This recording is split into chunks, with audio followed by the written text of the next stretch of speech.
Welcome to Aryans biology. विद्यार्थी मित्रांनो, आज आपण 10th चा जो सिलेबस आहे महाराष्ट्र स्टेट बोर्डचा 10th चा सिलेबस यामधला जो सायन्स सेकंड आहे तो चालू करतोय। आता जो सायन्स सेकंड आहे it is the part of biology, म्हणजे तुम्हाला जो सायन्स सेकंड आहे याच्यामध्ये पूर्ण बायोलॉजीचा स्टडी करायचा आहे आणि त्याचबरोबर तुमचा त्याच्यामध्ये निम्मा सिलेबस आहे एन्व्हायरमेंटल बायोलॉजी, तो पण एक प्रकारचा बायोलॉजी आहे।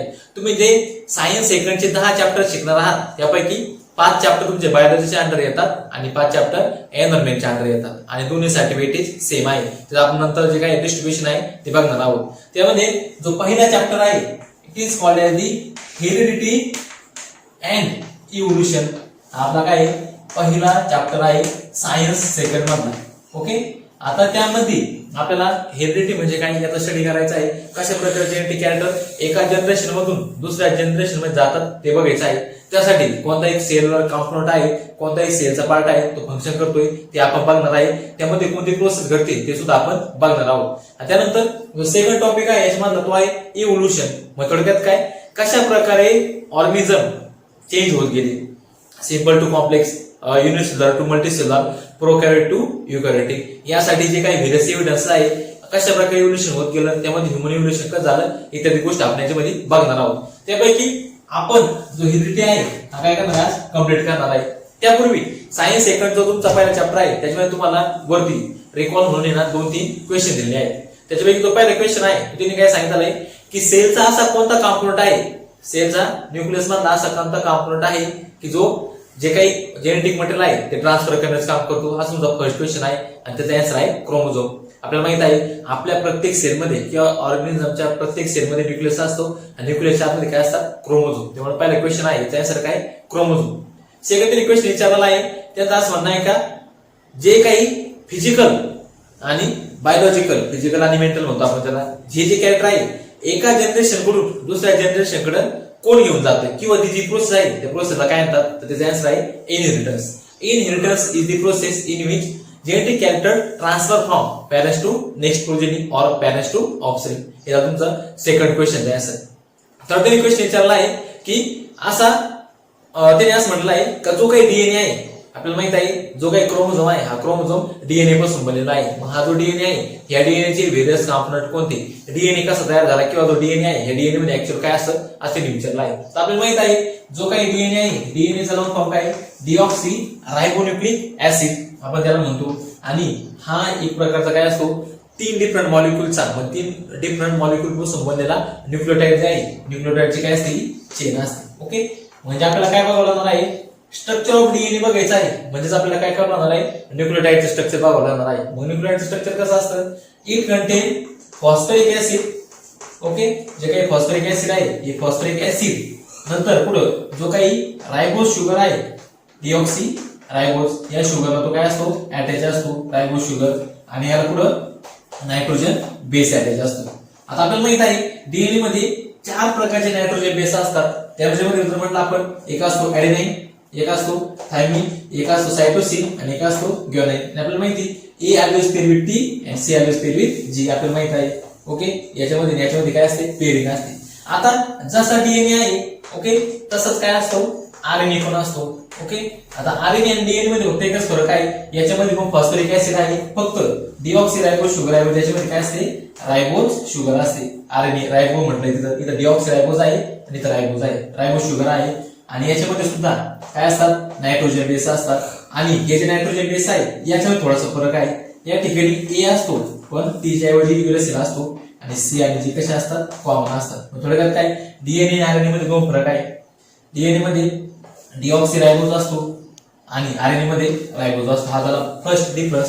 सेकंड डिफरन्स आहे डीएनए मध्ये जे काही नायट्रोजन बेस आहे ते ए टी जी सी किंवा सी जे असे असतात आणि आरएनए मध्ये ए यू सी आणि जे असतात याचे लॉंग फॉर्म तुम्ही बघून घ्या। आणि थर्ड जर बघितला डीएनए स्ट्रक्चर बघितलं तर डीएनए कसा असतो डबल स्टँडर्ड हेलिक्स स्ट्रक्चर असतो अशा प्रकारे असतो आणि आरएनए जर बघितलं तर आरएनए कसा असतो अशा प्रकारचा असतो। आता आपल्याला माहित आहे हे इकडे एक न्यूक्लियोटाइड आहे आणि इकडे एक न्यूक्लियोटाइड आहे, इकडे एक न्यूक्लियोटाइड थोडक्यात हा जो आहे हा एक न्यूक्लियोटाइड आहे आणि इकडे एक न्यूक्लियोटाइड त्याला काय झालेला असतो अटॅच झालेला असतो, अशा प्रकारे स्ट्रक्चर तयार होते। थोडक्यात काय डीएनए मध्ये फॉस्फेट असतो, डीएनए मध्ये रायबोज शुगर असतो आणि डीएनए मध्ये नायट्रोजन बेस असतो। ओके, हे झालं तुमचं थर्ड नंबरच्या क्वेश्चनचं आन्सर। आता आपण काय करणार आहे जे काही हेरिडिटी आहे ही हेरिडिटी म्हणजे काय ते बघणार आहोत आणि कशा प्रकारे डीएनए फंक्शन करतो ते आपण बघणार आहोत. सगळ्यात आधी हेरिडिटीची आपण डेफिनेशन बघू. ओके, आता हेरिडिटी म्हणजे काय? Heredity is the process in which biological character transfer from parents to offspring. एका जनरेशन मधून दुसऱ्या जनरेशन मध्ये जे काही बायोलॉजिकल कॅरेक्टर ट्रान्सफर होतात त्याला काय म्हणतात? हेरिडिटी म्हणतात. मग हेरिडिटी आणि इनहेरिटन्स याच्यामध्ये पण एक फरक आहे. इनहेरिटन्स म्हणजे काय? All the character. Okay, inheritance म्हणजे all the character transfer from parents to offspring. त्यामध्ये सारखे पण आले आणि डिफरंट पण आले. पण हेरिडिटी जर बघितली त्याच्यामध्ये काय असतं? Transfer of similar character. हा वर्ड लक्षात ठेवायचा. ट्रान्सफर ऑफ सिमिलर कॅरेक्टर, त्याला आपण बायोलॉजिकल कॅरेक्टर म्हणतो, from parents to offspring is called as the heredity. Okay, आता हेरिडिटी हे आहे थोडक्यात आपण म्हणू शकतो दोन डिफरंट थिंग्स किंवा दोन डिफरंट ऑर्गॅनिझम एकमेकांसारखे नसतात. किंवा आपण असं म्हणतो की आपली जर आपण जनरेशन बघितली, ह्युमनची नेक्स्ट जनरेशन ह्युमनच असते, त्याच्यामध्ये काही काही सारखे कॅरेक्टर येतात आणि काही डिफरंट कॅरेक्टर येतात. मग हे का बरं येतात याचा शोध घेण्याचा पहिला प्रयत्न केला मेंडेल नावाच्या सायंटिस्टनं. आणि मेंडेलने आपल्याला माहिती 9th मध्ये आपण शिकलोय मेंडेलियन इनहेरिटन्स. त्यामध्ये आपण पायसम साटायम जे आहे गार्डन पी प्लॅन त्याच्यावर त्यांनी कशा प्रकारे डॉमिनंट कॅरेक्टर आणि रेसेसचे कॅरेक्टर शोधले ते आपण बघितले नाही. मग थोडक्यात काय त्या ठिकाणी असं कळलं का सेल टू सेल काय होत आहे? कॅरेक्टर ट्रान्सफर होत आहे. पुढे जाऊन असं समजलं की न्यूक्लियस मध्ये जो काही क्रोमोझोम आहे हा क्रोमोझोम कशासाठी रिस्पॉन्सिबल असतो? कॅरेक्टर ट्रान्सफर साठी रिस्पॉन्सिबल असतो. त्यानंतर पुढे जाऊन समजलं का जो क्रोमोझोम आहे या क्रोमोझोम मध्ये एक स्पेसिफिक प्रकारचं स्ट्रक्चर असतं त्याला म्हणतात डीएनए. आणि हा डीएनए काय करतोय? ऍक्च्युअल कॅरेक्टर ट्रान्सफर करतोय by the process of protein synthesis. आणि जसं आपल्या बॉडीमधला प्रोटीन असेल तशी आपली बॉडी असते आपल्याला माहित आहे. मग थोडक्यात काय आपल्याला हेरिडिटी आणि इनहेरिटन्स बघायचं आहे म्हणजे आपल्याला काय बघणार आहे? प्रोटीन सिंथेसिस बघणार आहे. Okay, protein synthesis. मग प्रोटीन सिंथेसिस कोण करतं? तर प्रोटीन सिंथेसिस करण्याचं काम कोण करतं? डीएनए करतो with the help of RNA. Okay, थोडक्यात काय?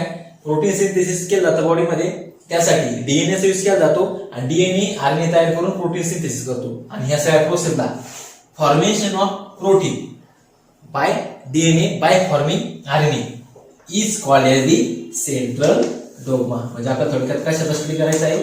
सेंट्रल डॉग्मा हे आपल्याला बघायचं आहे. सेंट्रल डॉग्मा म्हणजे काय? ज्याच्यामध्ये प्रोटीन सिंथेसिस केला जातो, formation of protein by DNA with the help of RNA is called as the central dogma. मग हा जो सेंट्रल डॉग्मा आहे या सेंट्रल डॉग्मा मध्ये व्हेरियस थिंग्स येतात. त्यामध्ये आपण प्रोसेस बघतो DNA is converted to RNA. आणि जो आरएनए आहे याचं कन्वर्जन कशामध्ये होतं? प्रोटीन मध्ये होतं. याच्यामध्ये काय प्रोसेस आहे? मग डीएनए टू आरएनए तयार होतात या प्रोसेसला म्हणतात ट्रान्सक्रिप्शन. काय म्हणतात? ट्रान्सक्रिप्शन. आणि आरएनए टू प्रोटीन तयार होतात याला म्हणतात ट्रान्सलेशन. ओके, हे लक्षात ठेवायचं. पण थोडक्यात काय?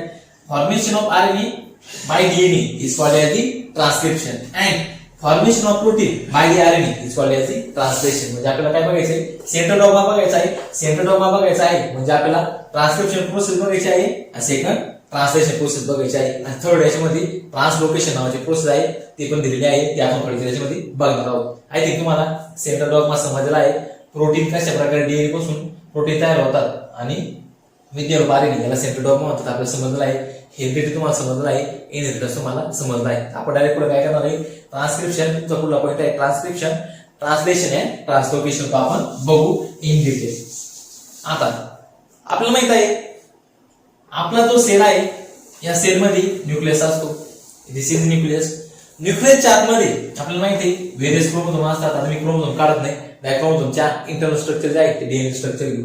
आपल्याला माहित आहे त्याच्यामध्ये अशा प्रकारचे डबल स्टँड काय असतात? डीएनए एक स्टँड आहे डीएनएचा, याचा फक्त यूज होतो, एक स्टँडचा यूज होत नाही. फक्त एकच स्टँड जो आहे तो स्टँड या ठिकाणी काम करतो. आणि याचे जे कॉम्प्लिमेंटरी सिक्वेन्स आहे ते कॉम्प्लिमेंटरी सिक्वेन्स या ठिकाणी अटॅच व्हायला सुरुवात होतात. अशा प्रकारे काय होतात ते या ठिकाणी अटॅच व्हायला सुरुवात होतात. इथं 3, त्यानंतर इथं 3, त्यानंतर इथं 3, त्यानंतर इथं 3. आणि ही जी प्रोसेस आहे ही प्रोसेस कुठे घडते? In the nucleus. थोडक्यात काय? जे काही आरएनए तयार होतात आरएनए त्याला आपण म्हणतो एमआरएनए, मेसेंजर आरएनए. आणि हा जो काय डीएनएचा काय स्टँड आहे न्यूक्लियसच्या आतमध्ये डीएनए पासून एमआरएनए तयार होतो. M stands for messenger RNA हा मेसेज घेऊन जातो आणि याच्यावर जो आहे सिक्वेन्स याला आपण काय म्हणतो पेप्टाइड कोडॉन, याला कोडॉन म्हणतात, ते न्यूक्लिओटाइडचा सिक्वेन्स असतात. आता हा जो एमआरएनए आहे it is the complementary sequence of DNA. DNA वरती जे प्रकारचे सिक्वेन्स असतील त्याचे कॉम्प्लिमेंटरी सिक्वेन्सेस कशावर असतात, एमआरएनए वर. म्हणजे त्या ठिकाणी काय असतात, स्पेसिफिक प्रकारची इन्फॉर्मेशन असते, स्पेसिफिक प्रकारचा मेसेज असतो. मग हा मेसेज घेऊन हा जो एमआरएनए आहे हा एमआरएनए कुठे येतो, सायटोप्लाझम मध्ये येतो. ओके, हा जो एमआरएनए आहे हा कुठे आला आहे, सायटोप्लाझम मध्ये आलेला आहे. आता सायटोप्लाझम मध्ये आल्यानंतर या ठिकाणी तो एक्सप्लिसिट प्रकारचा सेल ऑर्गॅनिझ आहे, दिस इज दी एमआरएनए. आणि तो जो आहे तो स्पेसिफिक प्रकारचा, त्याला आपण काय म्हणतो रायबोज, त्याला काय म्हणतो आपण रायबोझोम. ओके, त्याला काय म्हणतात रायबोझोम. हा जो रायबोझोम आहे इट इज अ सेल ऑर्गॅनिझ आणि तो काय होतो या ठिकाणी याच्यावर असा फिक्स होतो. ठीक आहे, आता रायबोझोम फिक्स झाल्यानंतर आपल्याला माहिती आहे रायबोझोमचे 2 युनिट असतात, एक लार्ज सबयुनिट आणि एक स्मॉल सबयुनिट. ते काय आपण ते पुढे नंतर बघणार आहोत. आता काय होतं सायटोप्लाझम मध्ये हे जे आहे स्पेसिफिक प्रकारचे स्ट्रक्चर असतात अशा प्रकारे. ओके, हे अशा प्रकारचे स्पेसिफिक प्रकारचे स्ट्रक्चर असतात आणि this structure is called as the tRNA. त्याला काय म्हणतात ट्रान्सफर आरएनए. आणि त्याच्यावर सुद्धा एक स्पेसिफिक प्रकारच्या ठिकाणी काय असतो 3 न्यूक्लिओटाइडचा सिक्वेन्स असतो. याच्यावरच्या सिक्वेन्सला the sequence present in mRNA is called as the codon and sequence present in the tRNA is called as the anticodon. आणि कोडॉन आणि अँटीकोडॉन हे काय असतात एकमेकाला कॉम्प्लिमेंटरी असतात. मग जसा याच्यावरचा सिक्वेन्स आहे त्याचे कॉम्प्लिमेंटरी सिक्वेन्स असलेला टीआरएनए कुठे अटॅच होतो, त्या एमआरएनए अटॅच होतो. लक्षात ठेवायचं, मी तुम्हाला सांगितलं ना, समजा आपण असं म्हणून हा टीआरएनए आहे. ओके, आणि हा एमआरएनए आहे. तिथं जर एटी जे असते तर इथं सिक्वेन्स काय असणार आहे, तर टी असणार आहे याच्या अपोजिट, इथे ए असणार आहे, इथं काय असणार आहे सी असणार आहे. ओके, अशा प्रकारे या ठिकाणी सिक्वेन्स कसा असतो याच्या अपोजिट असते. लक्षात ठेवायचं. मग हे जे टीआरएनए आहे हे टीआरएनए रायबोझोम काय करतोय, ह्या एमआरएनए वर फिक्स करतोय. या ठिकाणी बघा असं तो काय होणार आहे फिक्स होणार आहे याच्या कॉम्प्लिमेंटरी सिक्वेन्स. आणि अशा प्रकारे फिक्स झाल्यानंतर ओके त्याच्यावरती या ठिकाणी स्पेसिफिक प्रकारचा काय असतो अमायनो ऍसिड. ओके, लक्षात ठेवायचं प्रत्येक टीआरएनएचा जो सेंटर आहे त्या ठिकाणी काय असतो अमायनो ऍसिड असतो. आणि प्रत्येक अमायनो ऍसिड साठी जो अँटीकोडॉन आहे प्रिपेअर्ड न्यूक्लिओटाइड आहे तो कसा असतो स्पेसिफिक असतो. मग या ठिकाणी तो अटॅच होतो आणि रायबोझोम काय करतो पुढल्या 3 न्यूक्लिओटाइड सिक्वेन्स कडे मूवमेंट करतो. बरोबर, मग थोडक्यात काय the movement of ribosome, this is ribosome, the movement of ribosome over the mRNA is called as the translocation. Okay, translocation. आपण 3 प्रोसेस बघितल्या. पहिली प्रोसेस कोणती बघितली, formation of mRNA by DNA is called as the transcription. Okay, याला काय म्हणतात transcription म्हणतात. Second, the movement of ribosome over the mRNA is called as the translocation झालं सेकंड. थर्ड काय, ज्यावेळेस हे जे आहेत टीआरएनए हे टीआरएनए काय होणार आहे या ठिकाणी अटॅच झाल्यानंतर हे जे अमायनो ऍसिड आहे हे अमायनो ऍसिड एकमेकाला काय होणार अशा प्रकारे जॉईन होणार आहे. म्हणजे थोडक्यात काय हे जॉईन झाल्यानंतर या ठिकाणी त्याच्यावर जे स्पेसिफिक प्रकारचे अमायनो ऍसिड आहे टीआरएनए वरचे ते या ठिकाणी अटॅच होणार आहे. मग थोडक्यात काय या ठिकाणी जे काही अमायनो ऍसिड आहे याची चेन तयार होते आणि आपल्याला माहिती आहे जे अमायनो ऍसिड चेन आहे याला आपण काय तो प्रोटीन. मग थोडक्यात या ठिकाणी काय तयार झालाय प्रोटीन तयार झालाय रायबोझोमच्या मूवमेंट. मग थोडक्यात काय formation of protein by the mRNA is called as the translation. Okay, त्याला काय म्हणतात ट्रान्सलेशन. ही प्रोसेस बघितल्या बघा. Formation of mRNA is called as transcription, formation of protein is called as the translation with the help of mRNA. आणि सगळ्यात महत्त्वाचं movement of ribosome over the mRNA is called as the translocation. आणि ह्या याच्यामधून या ठिकाणी एक specific प्रकारची अमायनो ऍसिड चेन बाहेर पडते आणि तो नक्की काय असतो प्रोटीन. आणि जसा प्रोटीन असेल तसं काय असतं फंक्शन असतं, तसं काय असतं स्ट्रक्चर असतं. आणि जसा प्रोटीन असेल तसा तो काय होतो ऑर्गॅनिझम तयार होतो. कसा प्रत्येक प्रोटीन हार्मोन तयार करू शकतो, एन्झाईम तयार करू शकतो, सेल तयार करू शकतो. मग जशा प्रकारचे प्रोटीन असतील तशा प्रकारची बॉडी असते. म्हणून आपण सांगतो का जसा याच्यावर सिक्वेन्स आहे तो सिक्वेन्स कुठे येतो एमआरएनए वर आणि तो सिक्वेन्स कुठे अटॅच होतो या ठिकाणी रायबोझोम. आणि त्यामुळे तोच प्रोटीन त्या ठिकाणी तयार होतो. आता एक ना सांगा एखाद्याच्या बॉडीमध्ये केराटिन जे आहे ओके किंवा आपण थोडक्यात मेलनिनचा एक्झाम्पल घेऊ, सावळा कलर किंवा गोरा रंग कशावर डिपेंड असतो मेलनिन नावाच्या पिगमेंटवर. मग समजा एखादा पॅरेंट्स आहे त्याच्या बॉडीमध्ये जे मेलनिन पिगमेंट तयार करणारा जो डीएनए आहे त्याच्यावर काय असतं स्पेसिफिक प्रकारची इन्फॉर्मेशन असते तो जास्त आहे. थोडक्यात हा जो आहे एमआरएनए हा काय करणार आहे जास्त अमाऊंट मध्ये मेलनिन पिगमेंट तयार करणार आहे. मग याचं जर ट्रान्सक्रिप्शन झालं आणि जर ट्रान्सलेशन झालं हा प्रोटीन काय तयार करणार आहे मेलनिन तयार करणार आहे. ओके, मग हा जर मेलनिन तयार करत असेल म्हणजे आपण सांगतो त्याचे सारखे कॅरेक्टर आहे, ते सारखे कॅरेक्टर कुठे येतात, नेक्स्ट जनरेशन मध्ये येतात. पण सगळे कॅरेक्टर सारखे असतात का? अजिबात नाही. मग या मागचं रिझन काय ते आपण आता बघू. आपल्याला माहित आहे प्रत्येक जी काही प्रोजेनी असते, प्रत्येक जनरेशन आहे ती त्यांच्या पॅरेंट्स पेक्षा थोडेसे डिफरंट कॅरेक्टर पण काय करते, शो करते. आणि यालाच म्हणतात म्युटेशन. याला काय म्हणतात, म्युटेशन. म्हणजे थोडक्यात काय, ज्या वेळेस ट्रान्सक्रिप्शन, ट्रान्सलेशन आणि प्रोटीन सिंथेसिस ही प्रोसेस चालते त्यावेळेस काय होतं, म्युटेशन होते. म्युटेशन म्हणजे काय, सडन चेंज इन जीन. आपण डीएनए स्ट्रक्चर बघतोय म्हणजे आपण कशाचा स्टडी करतोय, जीनचा. आता तुम्हाला सांगायची गरज नाही, chromosome is nothing but the gene and gene is nothing but the DNA. मग आता म्युटेशन मध्ये काय होतं, फॉर एक्झाम्पल अशा प्रकारचा एक आपण म्हणू, अशा प्रकारचा एक एमआरएनए आहे किंवा अशा प्रकारचा एक डीएनए आहे, अशा प्रकारचा डीआरएनए कोणता पण असेल. समजा या ठिकाणी असं म्हटलं का या ठिकाणी ए आहे, या ठिकाणी बी आहे, या ठिकाणी सी आहे, या ठिकाणी डी आहे. एक्झाम्पल म्हणून सांगतो. याच्यापैकी कधी कधी काय होतं, हा सी इकडे येतो आणि हा डी इकडे जातो. कधी कधी अशा प्रकारे चेंज होतो, असा पण सिक्वेन्स चेंज होतो. किंवा कधी कधी काय होतं, हा जो आहे हा सी पूर्णपणे या ठिकाणी डिलीट होतो आणि या ठिकाणी पुढला एक सिक्वेन्स येतो ई. मग अशा प्रकारे काय थोडक्यात हा पूर्ण जीन आहे, या जीन मध्ये काय झाला, चेंज झाला आणि त्या चेंजला काय होतात, म्युटेशन. आणि असं म्युटेशन कंटिन्युअस घडत असल्यामुळं काय होतंय का जो काही ऑफस्प्रिंग आहे हा पॅरेंट्स पेक्षा थोडासा वेगळा असतो आणि याच्यामुळे काय घडलेलं आहे, इव्होल्युशन घडलेलं आहे. माकडापासून ह्युमन तयार झाला आणि ह्युमन मध्ये पुढे पुढे काही कॅरेक्टर नष्ट होत आहे, काही कॅरेक्टर ऍड होत आहे. आपल्या ब्रेनचा उपयोग झाला, मग काही काही असे कॅरेक्टर आहे किंवा काही काही असे आपल्या ऑर्गन आहे त्याचा आपण यूज करत नाही, हळूहळू काय होत आहे, नष्ट होत आहे. हे कशामुळं, म्युटेशनमुळे. थोडक्यात काय, म्युटेशन घडतंय.